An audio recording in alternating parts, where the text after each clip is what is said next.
Hello there guys and welcome to another episode of Genuine Chit-Chat. This week I'm chatting with Kim of the Hush podcast, and I really recommend you guys go check out the Hush podcast. It is absolutely fantastic. As Kim does say in this conversation that she took a small hiatus earlier in the year. She explains all of that in the conversation, but hopefully in 2022 she will be back on the wagon and releasing more episodes, and I may even make an appearance, who knows.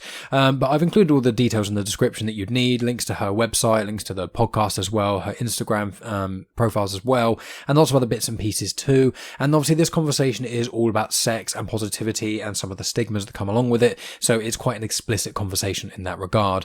In addition to that, I just want to flag here that Kim, for one reason or another, basically had to record outside, and the conversation, you can still hear the majority of it. It all sounds great. There's just the odd time here and there that you hear, like, birds chirping or someone being loud in the background. There's one moment you hear a car being quite loud, but Kim does repeat herself after that, especially loud car. But I just want to clarify that for any of you audiophiles who are, a little bit anal about that sort of thing, and that was a pun. But I just want to, clarify that just in case. But it's a really, really enjoyable conversation. It doesn't ruin it at all. It barely really, it comes up like every now and then, but it's really not a big deal. But yeah, check out the show notes for other information and things. And if you like this conversation about sex, check out episode 118 of Genuine Chit-Chat, where I spoke with Rachael Madori, who is an ex-porn star. So lots of great things, and make sure you subscribe on this channel. And once I get to 100 subscribers, I can change that pesky channel link from gobbledygook to /genuine chit-chat as well. And as I said, make sure you follow Kim on Instagram and that sort of stuff, and reach out to her, tell her how amazing her show is, because it is fantastic. But yeah, I just want to flag that here, and I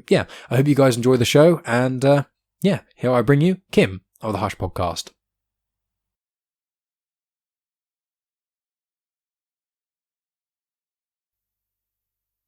And here we are. I am chatting with an individual who's got a very interesting podcast that I think more and more people need to listen to be honest with you. It's something that promotes positivity in a way that a lot of other podcasts don't necessarily touch those kind of subjects. And the podcast is called Hush, and the subject matter is generally about sex and things. So I am joined by Kim. Kim, thank you so much for coming on the show. I guess to start with, how would you describe Hush as a podcast? First of all, thank you for having me on the radar to come on here. I feel very honored. I would describe Hush, honestly, as just going over stereotypes and taboo, really, in regards to sex, dating, and relationships. Everything really, if you look at the website, it's everything that's kept on the hush. So this is things that people don't easily talk about, and I feel like we should be having these discussions.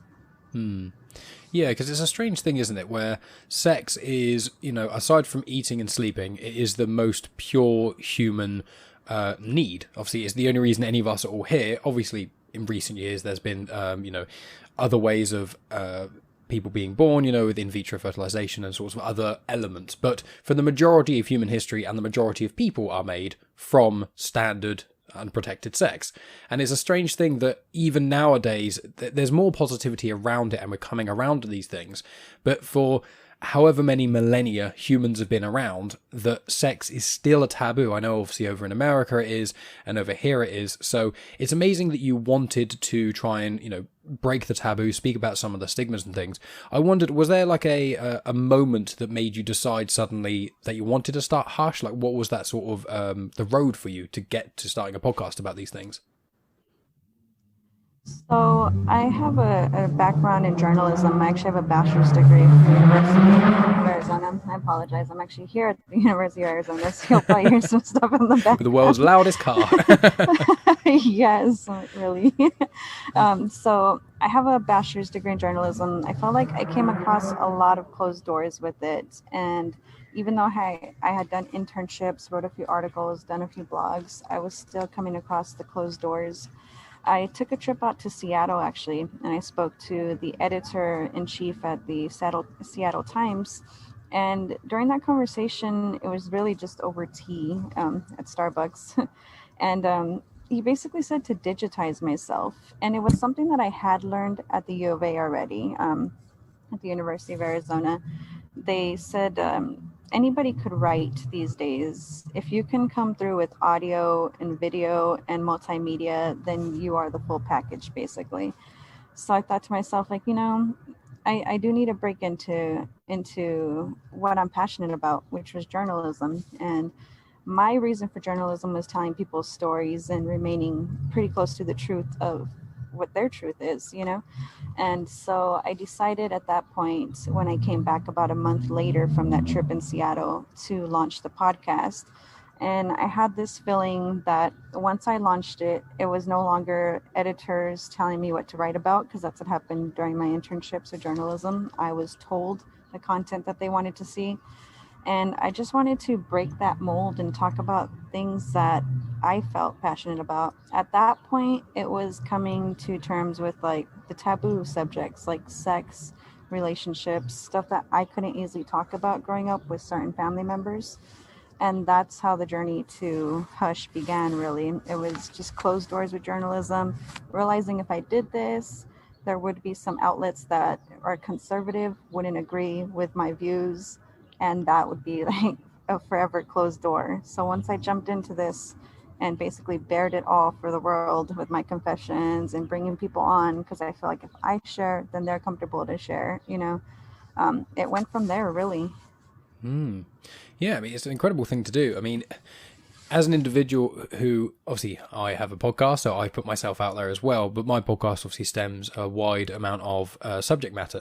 But having not only, a blog, but also a podcast specifically talking about sex, that is something that I think is incredibly undervalued. And I think that there needs to be, I know there are other podcasts that do talk about these things, but I just think it's almost like a double-edged sword in the sense of you almost want to be at a point where you don't need to have a podcast specifically talking about sex, because you'd want it to be so open with everyone that you don't need to have a specific thing to talk about that.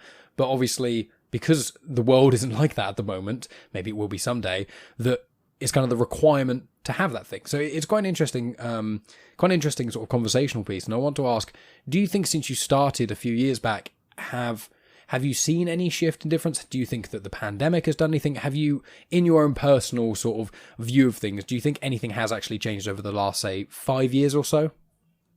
I feel like with the pandemic, honestly, and even on the last couple of episodes that I've featured, I feel like that intimate connection is just a desire that people are coming to realize that they want. You know, we have this 6 foot um, barrier now between people. Don't cross that boundary because of the virus. And I feel like now people are shifting to means of like digitizing really their desires.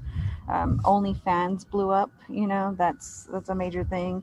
Um, a lot of sex workers, I feel like, are now kind of in their spotlight, I feel, because people have that urge for the human connection. And in terms of sexual needs, I feel like the pandemic kind of shifted it a bit, but I still feel like there's always going to be some stigma and stereotypes from people that are more conservative in regards to sex. I don't think their opinions will shift unless they have a life-changing experience. But I feel like for the most part, people are desiring that human connection, and they're looking at it the way that they can get it, which is honestly through our phones, our computers. Yeah, and it's one of those things where sex is... It's a subject that has so many stigmas around it, and obviously, as I mentioned earlier, it's necessary for the most part for humans to continue humaning. But also, I think that a lot of people who are more on the conservative side, as you've kind of pointed out, they seem to undervalue how intimate it can be. When you're in a relationship with someone, I'm not saying to any people listening that you should dive headfirst into having a sexual connection with someone immediately. Obviously, however one wants to develop with another person, be it emotional first or sexual first, however one wants to do it in a safe way, that's completely fine. But I feel like, I've been in multiple relationships since I sort of lost my virginity and things, and I've never found that sex has been a hindrance. I've always found that a lot of the time it makes, like, if it's done in the right way and there's no sort of infidelity in things, I find that sex is something that's very important to add an additional layer of physical intimacy in a relationship. And I wonder if you have any sort of thoughts on that. I definitely agree along the same lines with you. I feel like a relationship in general should have elements of mental, emotional balance. But if you don't have that physical attraction in there, I feel like this person could just be a friend, you know. Mm. I feel like you need that intimacy, that carnal desire for your lover, really. So I feel like, no, your relationship shouldn't just be based on sex, and I'm saying that talking about sex regularly. I feel like what I've come to see with my guests, like swingers and people that regularly attend sex parties, is they're on this level of communication with their partner where they know basically what the boundaries are. They can easily speak to it, you know, and I feel like they have that mental and emotional connection as well. So I feel like once you have that and then you add in the physical element, honestly, your relationship is dynamite, you know? Yeah, and in that same vein, what sort of guests have you had on your show that potentially surprised you, or ones that you are, if you had to say recommend to people? I'm asking you two questions at the same time, so you can answer them one after another. But in essence, what guests would you really surprise you, and in the same vein, what guests would you recommend people sort of listen to that they may not actually? Because obviously there's such a wide spectrum of people involved with sex that have been on your podcast. I wondered what your sort of recommendations are, as well as your own personal experience, if you had any potential prejudices, or you had any sort of misconceptions before speaking with them, if you just want to talk about some of the more interesting guests that you've had. That's awesome, actually. I think that one of the guests that surprised me was this kinky couple. They were really, really quiet. I did not know that they were into these things. I believe that it's volume 15, could be 14, so I'm terrible. I'll put it in the The show host, notes. but I I'll don't find remember. it. I'll find it. Don't you worry. So I actually came across this because I saw a video of a knife being inserted in her vagina by her lover. Oh. He's not like, you just see his hand in the knife, and I was like, whoa, you know. So I brought them on the show, and they look as quiet as can be. I think I have pictures of them on the Hush page on the Instagram, but I was actually surprised because it's just like, first glance, you wouldn't think that they were on this level where she wanted to get tased during sex. And they opened up about even a dog getting involved at one point, giving her oral. So I was just like, whoa, mind blowing. And I'm right here, like in the other host that I had at the time, it was in her living room. And you're just like kind of mind blown about how easily we had to kind of like, you know, warm up about things, but how easily they began talking once that happened. And that to me was probably, I still feel like as a couple they have the crown for the kinky, I feel. There's other couples too, but I feel like it's more an exploration, like the swinger parties and stuff like that. I've had a lot of swinger couples and lifestyle events coordinators come onto the show, and it always fascinates me to hear what goes down at these swinger parties, because I've admitted a few times on my podcast, like I'd be interested, probably. I'd be that creeper, I feel like, just watching, like, but not judging, just like, okay, you know.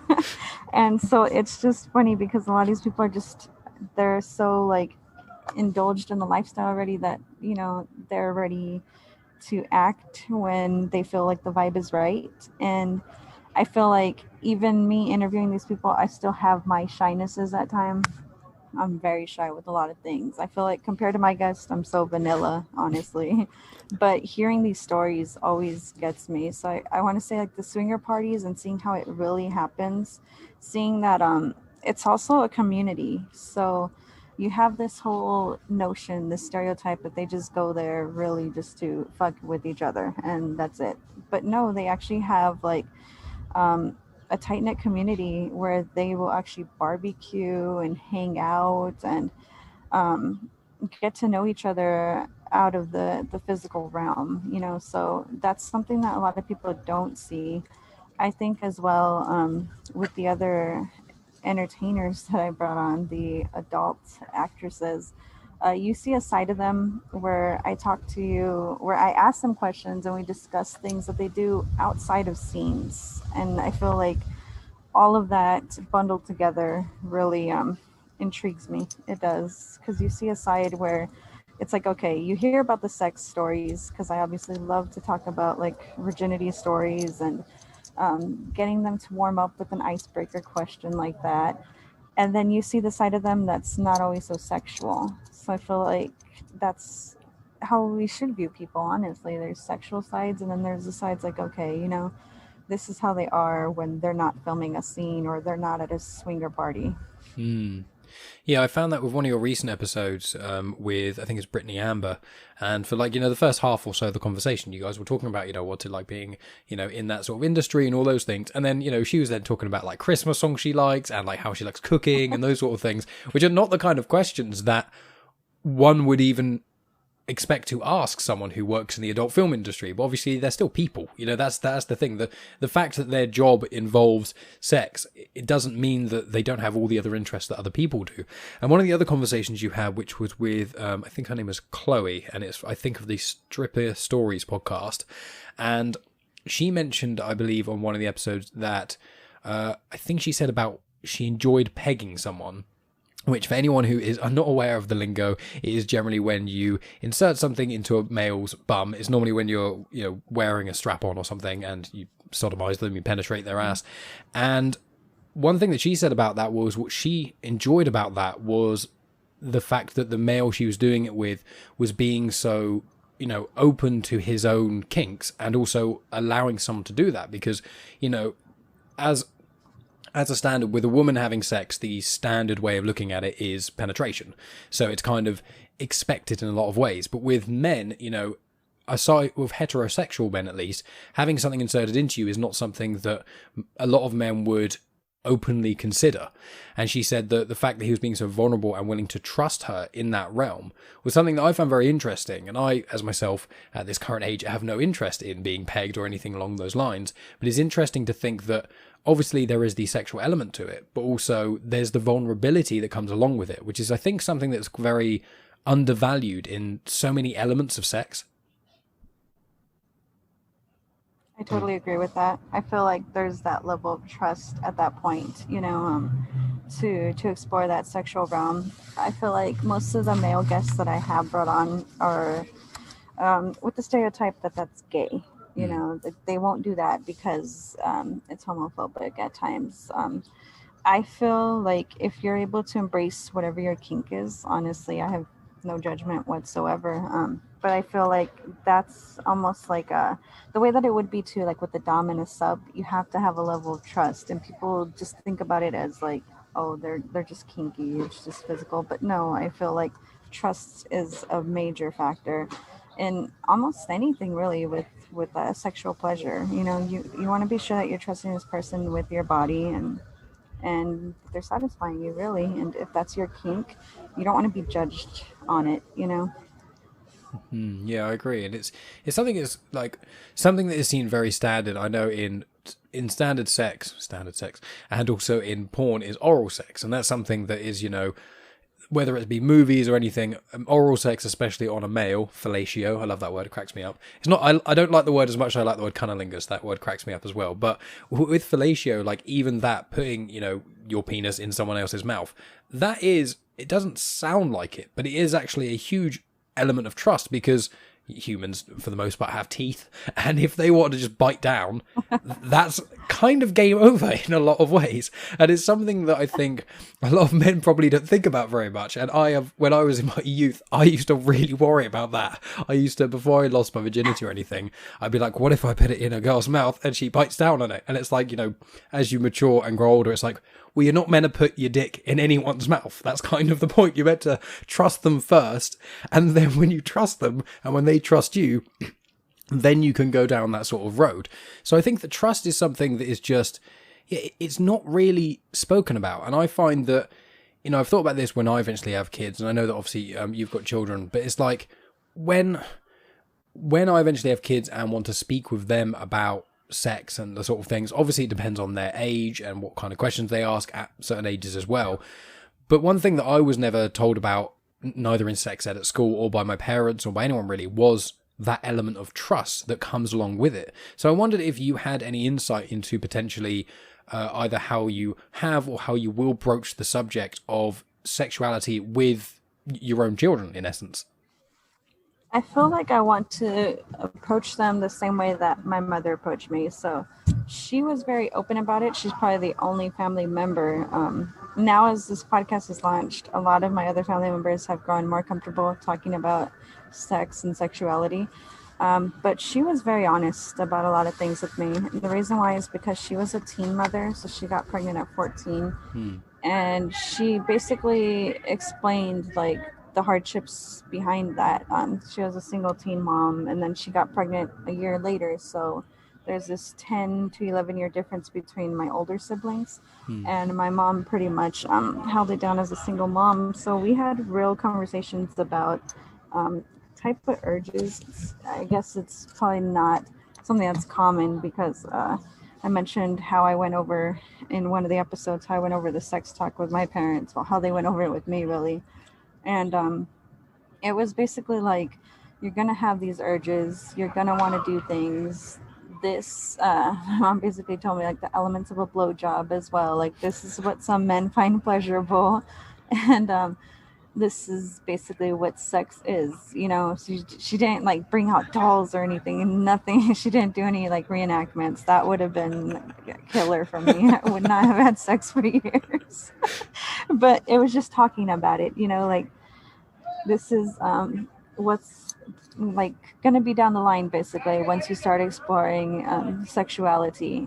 But this is also what can happen. And it was motherhood. We also talked about possibility of STDs as well. So I want to take that same approach with my daughters. Just be open about it, honestly. Doesn't mean that there's going to be like pictures and pamphlets of like sex everywhere, not like that, but just if they have honest questions, I want to basically keep it real with them, as real as my mom did with me. My daughter is already 9 years old, and I have explained to her what sex is, not in detail, but just the act of the penetration. Like, this is what it's defined as. And the reason why, honestly, is because in this world too, it's kind of hard to trust who's around anybody, really, yourself, your kids, And so I want her to know that, like, these are the parts that are intimate to you, and whoever you decide to basically do that with, like, basically nobody could just go up and touch you. You need to let me know about these things, And it happens. You hear news stories all the time, about like pedophilia and things like that. So I just want her to have that open approach to it, where she doesn't feel like she has to go behind my back and hide things. And I was the same way with my mom. But I understand that coming onto the show and having the spectrum of guests that I've had, including my ex, who was also a co-host, like, the sex talk was just something that wasn't really brought up, and by the time my ex had the sex talk, he had already had sex. So it was just like, oh, okay, like old news. That's the approach that I want, not necessarily promoting it all over my house. I'm not going to have like, little displays and stuff like that. But I do want my daughter to know that we can be open about talking about these things. Yeah, and I think that's one of the best ways to go. And that's something that I hadn't even really thought about, in the sense of the sensitive areas, because obviously, although one doesn't judge or make one doesn't judge like someone on their gender or anything like that, but obviously being in the body of a male or a female, there are slightly different experiences that one has when they grow up and things. And obviously thinking about the sensitive area, especially with a young girl, is something that I hadn't considered, obviously, because I'm a guy, so I never had that sort of that conversation either. It's a very interesting way of putting it, and I would agree with you that I think that everything you sound like you've been doing is ace. So you've got my approval. But it is one of those things, because like with my parents, like I've got two older brothers. One is 17 years older than me, and the other one's like 20 years older than me. So the jump is big. And they were same dad, different mum. And my mum and dad never spoke to me about sex, ever. If I had any questions, I'd go to one of my brothers about it and things, which was fine. And they're very open, and I asked certain questions and things that I was lucky to have that. And it's one of those things where, like, I especially now, do not want to talk to my mum about sex at all. It's not anything I want to do. It just makes me feel uncomfortable and weird. But I do wonder if, part of that is because there was never any connection made at all. And I would have thought that, I was quite lucky where I've got brothers and things that I can speak about these things with. But I do wonder, like, how many young people are growing up and they've just got no point of reference. They don't talk to their parents about it, and then, they don't watch or consume any content that is positive or correct. And obviously the big problem, especially with young people nowadays, is pornography. And not saying that pornography is a problem in itself, but if that is your only point of reference for how sex is, and you've got no other context and no one sits down and explains to you, this isn't normal, that you don't expect, like, there's a comedian in the UK, and he said that there's some sort of stat about a lot of young men now, when they finish having sex, they come on a woman's face. And this is like teenagers. And because they were never told that's not how you have to finish, because they've watched too much pornography about these things. So I just think that fostering that space to be able to ask those kind of questions is just so important for anyone, even people who get older, like people like myself. Like, I don't know, I like to pretend I do in the bedroom, but I don't know the ins and outs of every element of a woman's body, and there's certain times where I maybe have a question. I've asked, my sister-in-law or my girlfriend Megan about it. So I just think that the way you're doing that opens up for the space for them to be able to ask you sort of any kind of question, which I just think is so important. And it's so nice to hear that you had that with your mum when you were growing up. Like, I assume that because you've been trying to foster that with your own child, I presume that you found that sort of dynamic incredibly helpful with you and your mum. Yes, most definitely. I feel like that's definitely impacted it positively. It made it real easy to talk about, because, like, I kind of put myself in my daughter's shoes when I was there, and then my mom speaking to me about it. So that definitely has a big factor in the role it plays with me, having that easy communication with her about sex, just because it was something that I was accustomed to already. I feel like you'd have to break the cycle and remold things if that wasn't how you were brought up. And it's not impossible. I mean, people can change things all the time, but that definitely plays into it. It was just the openness that I had with my mother. She's probably the only one that I could have these talks with, really. Yeah, because a lot of people are worried about judgment and things like that when it comes to talking about these things. One element that I want to ask you about specifically with Hush is, whenever you have people on the show, the first thing you ask them as a sort of icebreaker is about their V card, as you call it, obviously losing their virginity. It's a brilliant idea, and I love it. Just any time you can hear it's something that people don't really talk about. Like, me and my friends, I've got probably 10 close friends, and I know when they all lost their virginity, and obviously my girlfriend Megan, I know when she did, and she knows when I did and things, but it's not something that's really discussed very much. So I want to ask, like, what made you want to ask those questions at the start? I think it's an ace idea, but I'm just curious. So that actually was an idea. I had to give credit to my ex for that. My ex and Kendra, she was the former co-host. They both were actually. That actually came from them, really. One of the things that I wanted to share was just a story, and I'm sorry, you're going to hear people that are passing right now. It's fine, no problem at all. Was like a story. I basically wanted to open up and share a story, and then I felt like the way I told you, if you open up and you speak, then in turn, the person that you're interviewing will feel comfortable. So I started off volume 2 actually with a story session. I think I literally called it story time. And then from there, Chris, my ex, was like, you know what? Like, what we should talk about is how we all got to become sexual, which is how we lost our virginity. We should bring that up.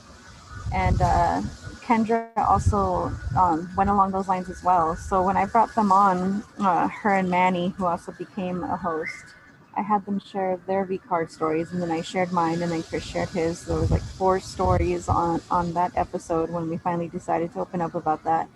But Kendra was saying we should ask our guest about that. So honestly, that complete credit goes to them, even though they're no longer with the show. But I feel like, honestly, that's an excellent icebreaker question, because then you see, once you're kind of put on the spot and really having to recall details, then you just, I don't know. It's like, for some people, as long as it's not traumatic, because there are those where I ask them beforehand, if they're I always ask beforehand what they're comfortable with discussing, just like the way you do as well with your guest. I have those discussions with mine as well, including the V card story, because there are some where it wasn't consensual. So Mm. I've had guests that don't want to open up about that. Other than that, if they're open, I feel like that just opens the door to, okay, I talked about my first time. I can definitely talk about this or this or this, you know. But that's definitely credit given to Chris and Kendra. Even though they're no longer with the show, I decided to keep that going on because it's an awesome icebreaker. I feel it gets them every time. And do you find that work with your because I've noticed that more of your guests, especially recently, have been women. Do you find that the women's V card stories, do you find that they differ wildly to men's from the amount that you've heard have interest? In some ways, it depends how the woman's sexuality is, really. I've had people, obviously, that are like lesbians, and they talk about. I've had some that had experience with men. That's actually how their first time was, and then I had some that are just like, no, I've always just been with women. So it varies, I feel, in that sense. And then also too, I've been asked too, like, what do you consider the loss of virginity? Is it just penetration of anything? Because I've had some guests say like, okay, well, I used my vibrator and I was like 14, 15, maybe 16. So maybe that would be considered the loss. Or are you talking about penetration with like a penis or a strap on from a lover, you know? So I feel like it varies along lines, honestly. Whereas I feel like if I bring a man onto the show, from what I've encountered, and I'm not saying all men are like that, but they usually consider sex the vaginal penetration. Hmm. And do you find that do most of your guests, like I think in one of the episodes, it might have been the one with Chloe, or it might have been with Candice, I can't remember which one, but it was discussing sort of the age that happens a lot. And like with myself and my friends, like a lot of my friends who are male lost their virginities around the age 14, 15-ish. Mine was sort of 16, and then I do know other people who are sort of slightly up as well. I didn't know if, with all the people that you've spoken to about losing virginity, is there like a general age bracket that you find that most people kind of lose their virginities on, and if that seems to be different whether they're male or female, just from your experience? From the guests that I brought on, honestly, I feel like the average age range, can't even talk, has been between like 14 to 16 years old. I myself was a late bloomer. I said that on the episode where I shared my V card. I was 19. And there was a lot of stigmas too, because how I told you, I brought it up in my podcast. Some of my family is Catholic, and the other half is devout Christian.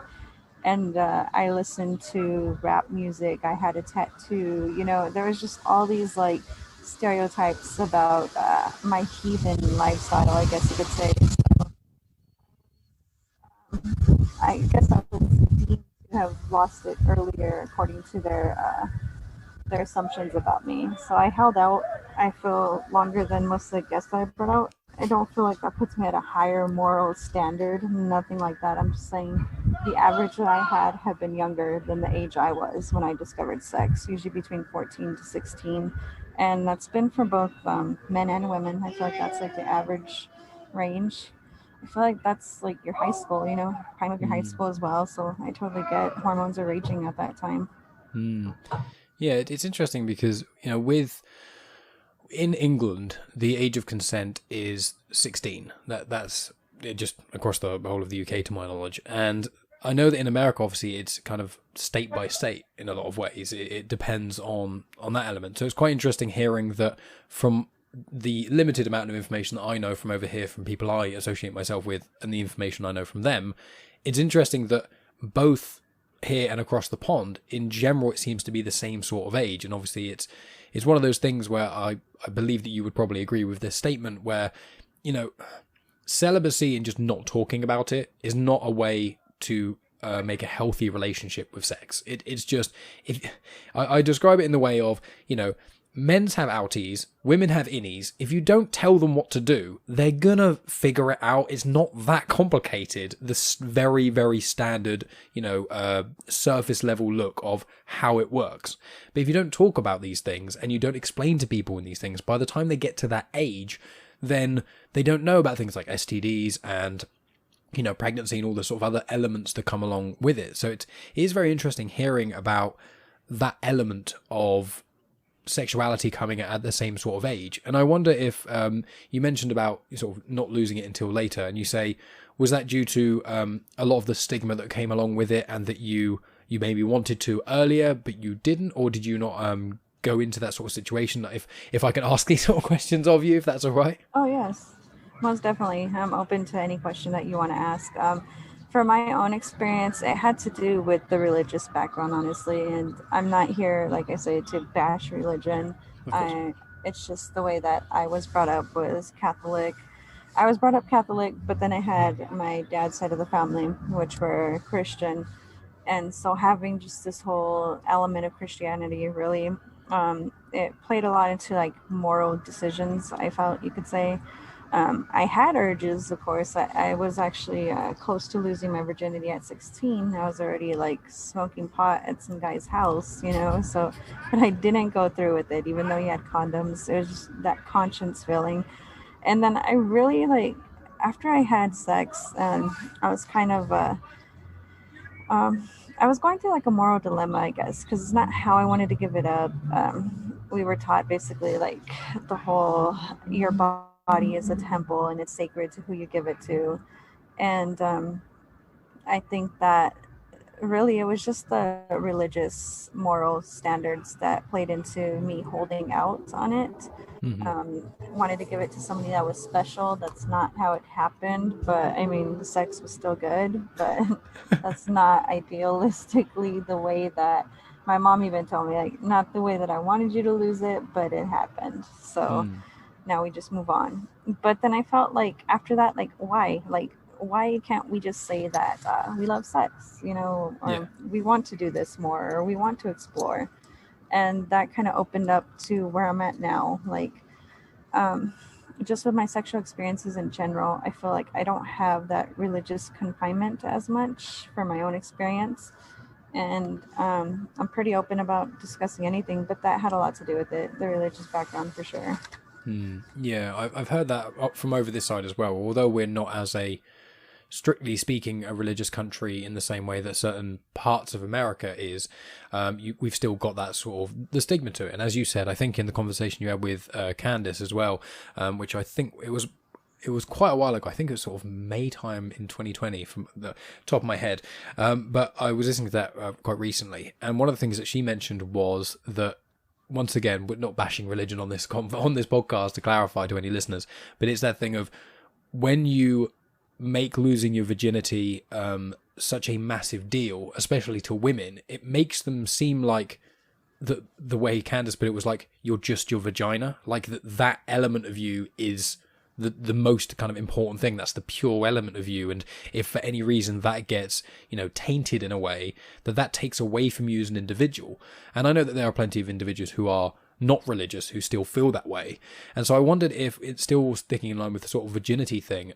Do you think that from a religious standpoint of what you experienced with your family and other sort of stories, do you think there's the same level of confinement and judgment with men losing their virginities as there are with women losing their virginities, both inside and outside of religious circles, if you have those experiences?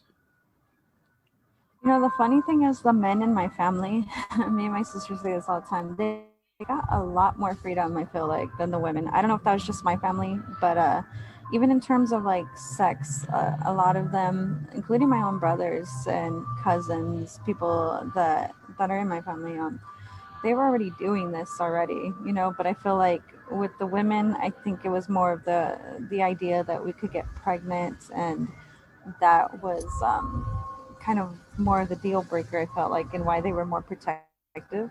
So at least in my family, from what I've seen, the men had a lot more sexual freedom, not as much repression. I felt like that also wasn't spoken about as much with a lot of men in my family, and they just kind of went out and did their own explorations and learned as they went, really. But like I said, I can't speak for everybody. I just know that that's what I've come to see is I don't think that talk and the whole valuing your body was as serious for men as it was for women. I feel like there was, it's really strange now that I think about it, because I feel like the whole notion was to go to church and find like a good man, but at the same time you wanted this man to have some experience, I feel like, so he knew what he was doing by time it was time to settle down with you. But that was all like unspoken, that was all taboo, but I felt like that's generally the notion of what a lot of the women in my family that were devoutly religious wanted, even though it was not openly discussed. I kind of saw that, like, well, this man had experience with this woman, this woman, this woman, and then he met you. That's just how I've seen it play out. It was more of a talk, more repression upon the women in my family, I feel like, than the men. Yeah, I think from like my experience of just speaking with individuals about these things, there's still, it's not in the realm of sex, but with like my girlfriend, she's got a brother who's a couple of years older than her. And when they're out, if they both like burp at the dinner table, like she'll get told off for being like unladylike in essence, which I think is complete bullshit. And it pisses me off when that sort of thing happens. And I think it's this strange thing that goes with, so many elements stemming from, sex and sexuality, and like somehow that having sex then takes away like innocence in certain ways. And it's a very peculiar sort of element to sex, that this strange element of baggage, which I assume, part of it is due to, religiosity, but also, back before we have modern technology, even going back hundreds of years, if you are with someone, you can't, even nowadays, I suppose, to some degree, you can't know someone's being faithful. You can trust that they are, but you can't know for certain. So I think that maybe it kind of stems from that. I'm not saying it makes it right or anything, but I wonder if it kind of stems from that element. But in the line with sort of friends and family, you mentioned slightly earlier about some of your family members are now more open about sexuality and things because of the Hush podcast. I just wondered if you could speak to us about how, when you first started it, how your family reacted to you having a podcast talking openly about sex, and how that has changed the relationship with them over the last couple of years. My mom was in full support, because I told you how we had that conversation. So I didn't want her to walk in, however, and hear like some of my confessions. I felt like, even though we have that open talk, it's to a degree, I feel like she respects my privacy with a lot of what I've done behind, closed bedroom doors, or wherever wherever the mood is. Can't say it always happened in a bedroom. But she was in full support of me talking about it. It's a little weird with my dad. Never heard the podcast. I hope he never does. It's a little weird. That's completely weird to me. But if people have that closeness with their dad or parents, I'm not gonna judge, because I'm very close to my mom. But I think it's just because we're females, versus my dad hearing that. I'm glad he never has. He's not tech savvy either, so I'm sure he won't come across any of the episodes. The rest of my family, my brothers, well, one of them I don't really speak to as much, but the one that I am closest to was also in full support of it, actually. And it's funny, because growing up, he was one of the ones that would tell me, like, earmuffs, you gotta put earmuffs, I'm gonna say something dirty, or close your eyes, there's a scene coming out. And now it's just like, he'll, we talk about this whole phase and whole stories, because I talked about that. And we'll share stuff that's actually happened to us before. And we didn't have that. Prior to the podcast, he was warming up to the idea of me already embracing my womanhood, I guess, so to speak. But growing up, I was always like his kid's sister, basically. Like, there was so much overprotection with him that I had, like I told you, I had to cover my eyes. And now it's just like, no, we'll just talk freely about stuff. One of my aunts is also the same way now. She'll make more sexual innuendos and hope that I catch every single one. They never go by me. I'm on top of that, literally. So I feel like the extended family, from what I know, they support it. I've had a cousin tell me she supports it, but she won't listen to it because she doesn't want to see me in that sexual sense. But she will, she likes what I'm doing, basically, that I found a voice, so to speak, and I'm giving the platform for other people to have their voice as well. So I feel like I have that type of support as well, where people won't actually open up episodes because they're like, oh, what are we going to hear on this one? I hope it's not about Kim. Let's see if this is more about our guest. My sister's the same way as well. She won't actually listen to a lot of episodes, but she will tell people, including like close friends of hers as well, like, oh yeah, like my sister does host a podcast. If they ask, some of them know about it and they follow my page and the Hush page.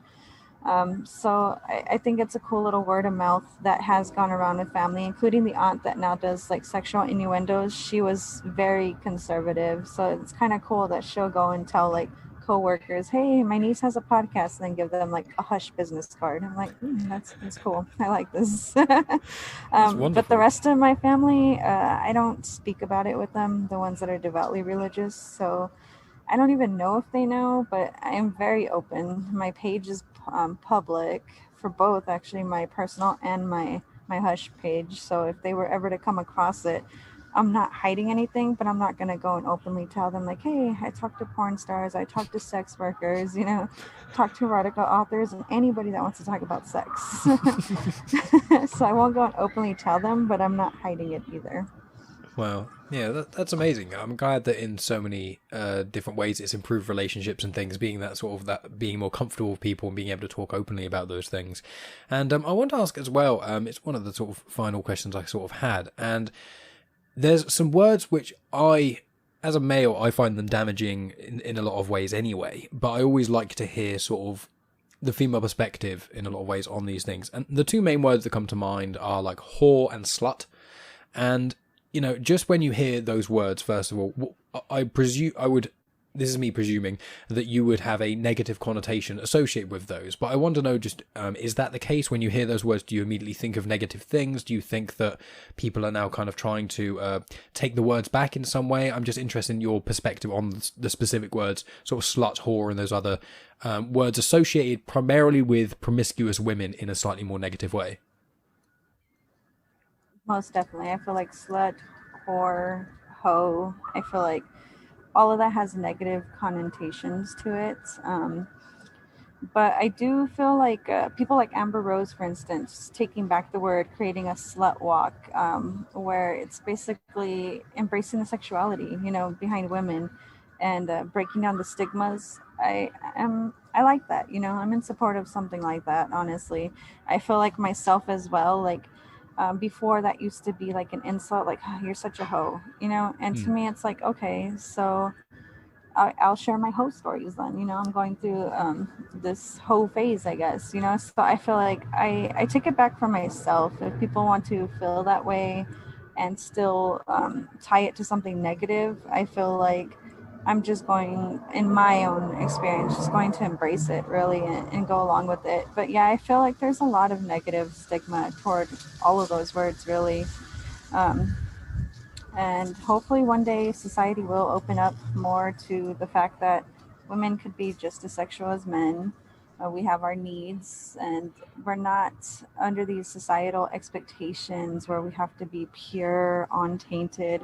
Women want to, not all, but at least the ones that I've met are just as into exploration and embracing of sexuality as men are, and I feel like I said, in my family, now that I've launched this, it's been a little easier now, where they're just kind of like, oh, that's Kim, you know what I mean? Like, she's just talking the way she normally talks, and this is how I've always been, and just giving that voice out, really, like being open about sex, taking back the word, really. I feel like for me, the word that I tend to use that I've taken back has been hoe. I feel like hoe was always like a major insult. Like, going back to when I was in middle school, like, oh, she's such a hoe, she did this or she did that.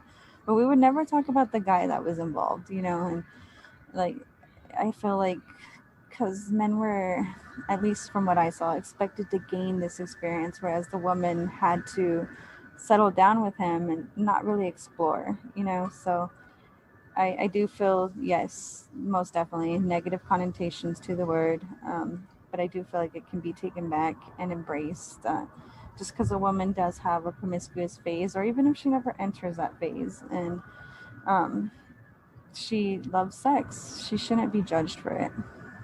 It's a very bizarre thing where men loving sex is generally just kind of considered as the norm in a sense. And, if a man goes out and has sex with numerous women in a week or two or whatever, then it's generally like, oh, they're a player, that's really cool. But if a woman does that, there's the negative connotation that, yeah, she's a slut or she's a whore. And it's one of those strange things I've always found. I'm like, but how can one be positive and one be negative, but you can't have one without the other? You can't be a man who's like a player going around having sex with all these women if there's not women to have sex with. And there's also that same thing that you mentioned slightly earlier, and it's like, if you do settle down with someone and you find someone that you love and connect with on a spiritual and emotional level, you also want to connect with them on a sexual and a physical level.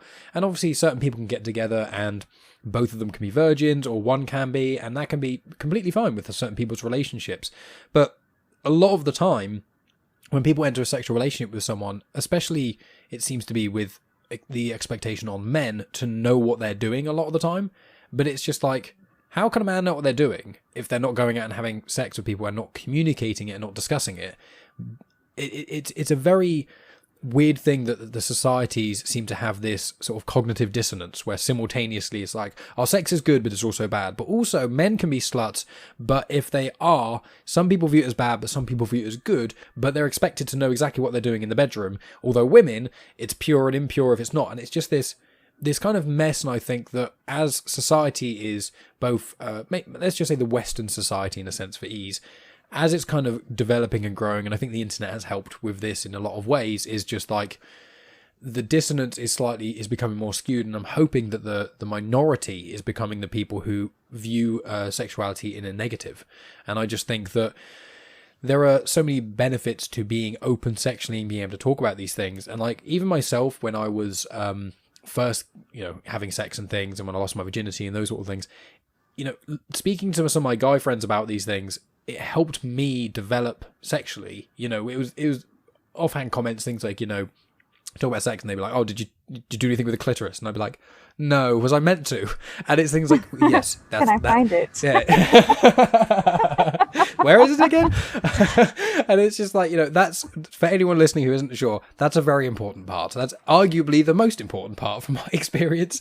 But it's one of those funny things where without talking about those things, you wouldn't know, and you wouldn't be able to develop as an individual. So I always find it's very bizarre. And, I'm hoping that, words like slut and whore are being taken back in a more positive way. Like I know that, for example, there are certain words that are associated with homosexuals, and there's words that are very homophobic. And I know that a lot of people in the LGBTQ plus community are trying to take those words back. So I hope that women, they can take back the words slut and whore in the positive ways. And it's like, my girlfriend Megan, she often says, her biggest gripe with it is the fact that if a woman gets called one of these names, it's a whore.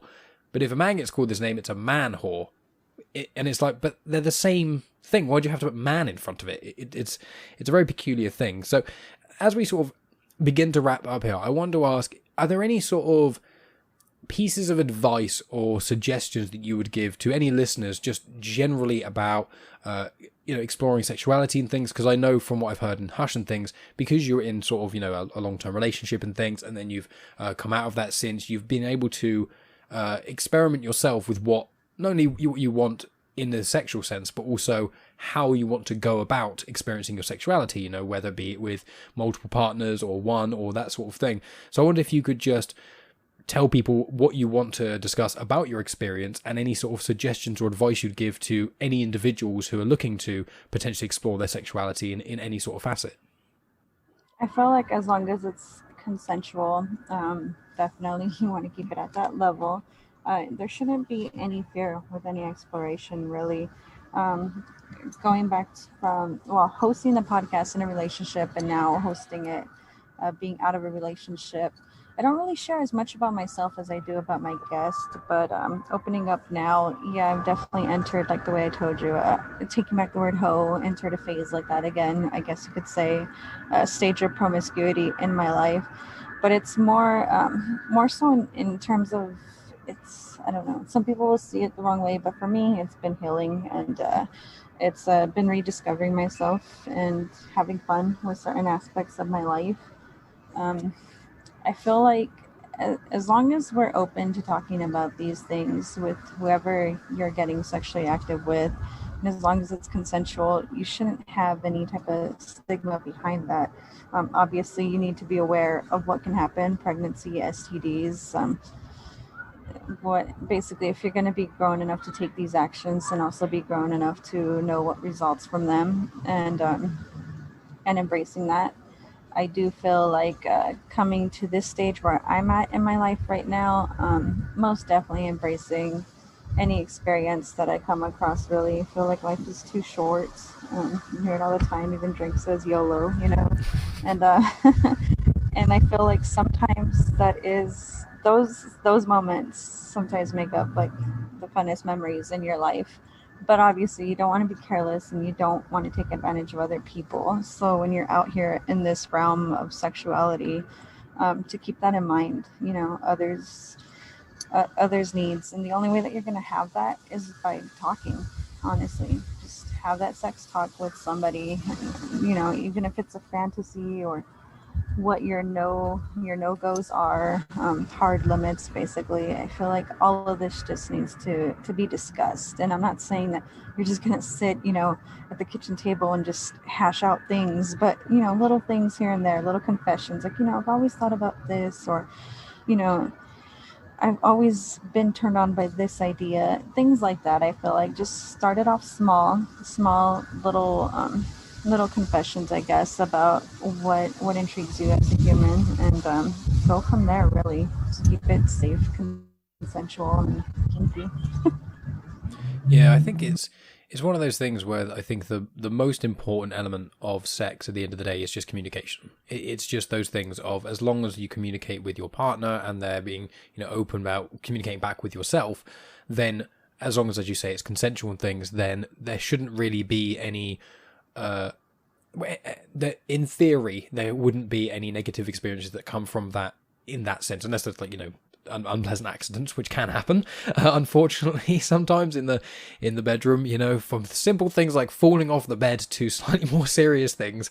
But with that in mind, it's been absolutely delightful speaking with you, and I want to say, anyone needs to go over and follow Hush, and I'll put the podcast information in the subject, in the show notes, and also your Instagram is hilarious. You post a lot of memes to do with sex and things, and they are about, positivity and humor, because, one of the things that is something that's never really spoken about much either is how funny sex is, like in the sense of some of the things that people say, and I've been guilty of this as well, in the bedroom, when you're feeling that and you've got, your sexual ego going and you've got all the hormones and the horniness and everything like that, and you're just, in the moment, both parties can say some bizarre things. And in any other context, if you just pulled out some of the dialogue that some people say during sex, it is hilarious. And I think that, like, I myself am not a religious individual, but I think that if there was a God, I think it's in the Kevin Smith film Dogma, and he says, God's got a great sense of humor. Like, have you seen sex? Like, do you know what that's even about? Is there anything funnier than watching two humans flail on each other? Which is an excellent way of describing it. And it's silly. Sex is meant to be enjoyable. It's meant to be fun. It's meant to connect people together in certain ways, and it's meant to be how it works best for oneself.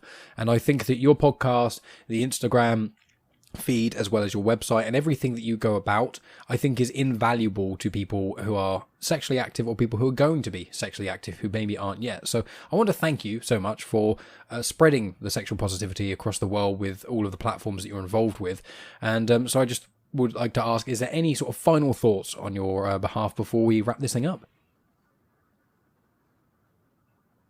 Thank you. Honestly, I feel honored to come on here and talk. I haven't been podcasting since April. I haven't recorded anything new because of the breakup with my former co-host. And just like I say, going through this rediscovery phase in my life, healing, rebuilding in literal terms as well. I was renovating my parents' house as well. So just busying myself with projects, and then going out and exploring dating all over again, learning what people's favorite color is, when before, I thought I was going to be with this person for life, you know what I mean? So Yeah. starting at the basics with things. So honestly, I feel honored that you brought me on to here. I definitely want to get back into producing more content. So you should be seeing episodes hopefully sometime next year, the beginning of next year. I'm still taking time. Basically, took a whole year off. I know it's something I'm passionate about, but sometimes well, at least for me, I need to pull back a little bit, Hmm. regain focus and direction before I jump back into something that I've been dedicated to, especially when I was on this journey with somebody, and now pulling it back and reclaiming it for myself takes some time, So my final words are honestly just have that talk, be open about it. You don't have to be sexual every single time. Not everything has to be an innuendo or anything like that. But I do feel that if you don't see this as a basic human need that we all go through, you need to start opening up a little bit more to that, and embracing sex, embracing the talk that comes with it. And honestly, realizing as well, like the way I say, with adult actions come adult consequences, I guess you could say at times, if pregnancy is not what you wanted or an STD, just realizing that this is all a part of humanity, really. And those are my final thoughts. I'm honored to be on here, and I feel like people should be addressing everything that's kept on the hush. Wonderful. Couldn't have been a better myself. And yeah, to any listeners, obviously, please check out the Hush podcast if you haven't already. There are countless episodes of, either ones that have been released, the more recent element, or certain earlier ones. There's a huge catalogue of things to listen to. And if you start now, by the time you get to all the way to the end, then I'm sure there'll be more content coming out. But obviously on our part, there's no rush at all for you, Kim. What you've created thus far has already been, incredibly invaluable to both myself and I'm sure your, many, many listeners. And just hearing of the different perspectives and people speaking openly and honestly about all these things is just, it's so important. And I want to thank you personally for doing that and, for being so open on this show. And, whatever the future brings, I'm very excited to see. And yeah, I just want to say to all listeners, please go back and check the whole back catalogue of Hush because there are so many cool episodes. And if you enjoy, my show, Genuine Chit-Chat, and you like these honest conversations with interesting people and some of the ones that are more sexual related, which I'll mention in the intro and things, if those things intrigue you, then Hush is going to be right up your alley. It's a really, really good podcast. And genuinely, Kim, it's been an honor to have you on the show because I've been an admirer of your show for a long period of time. So thank you very much again for coming on the show. I wish you the best of luck for the end of this year. And I look forward to what you bring in 2022. Thank you, Mike. Thank you. I really appreciate it. I had a blast talking with you. I was looking forward to this interview. It's been a while, like I said, since April, and I was like, oh, let me see my microphone still works. Are we good to go? So it's been exciting to slowly come back into the podcast scene, and I'm very honored to do that coming onto your podcast. Thank you. No problem at all. The pleasure is all mine, and that is where I'll end the call. Thank you so much. Thank you.